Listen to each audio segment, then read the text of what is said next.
Бяхме поканени от фирма Алкомет да организираме за тях официалното откриване на новите им инвестиции в производството, както и Националния ден на металурга. От концепцията през изграждане архитектура на марката до провеждането на събитието. Ние знаем, че едно такова събитие е успешно, когато се приложи стратегическа креативност и умението да се имплементира корпоративната идентичност, философия и послание в цялото събитие, така че да се получи един положителен и дълготраен ефект от преживяното. Изнесохме на преден план основните качества на алуминия като продукт и неговото приложение в различните сфери от живота. Също така в архитектурата вградихме и управленския стил и качествата на екипа на фирмата.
След официалната част искахме да дадем възможност на гостите да се потопят в една напълно нова атмосфера, да се скъси дистанцията контрагент-търговски отдел и да се наблегне на нетворкинга.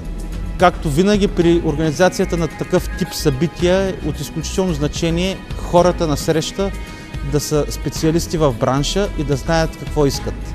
Затова аз много се радвам, че заедно с Вирджиния Митева, шеф на рекламния и пиар отдел на Алкомет, ръководихме това събитие.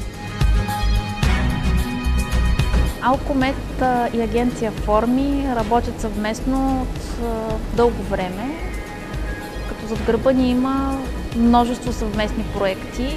Настоящия проект е един от най-мащабните за Алкомет и може би един от най-важните за последните 3-4 години. Причината всеки път да търсим агенция Форми за такъв тип ивент менеджмент е, че те успяват, както подсказва и името на тяхната агенция, да придадат на нашите желания форма.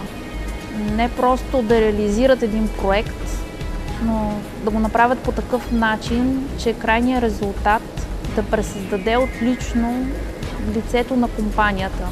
Нашата мисия, визия, философия, това, кои сме ние в момента. Надявам се да имаме още множество такива проекти съвместно с агенция Форми и за бъдеще. Благодаря ви много и бъдете все толкова креативни и амбициозни. Успех!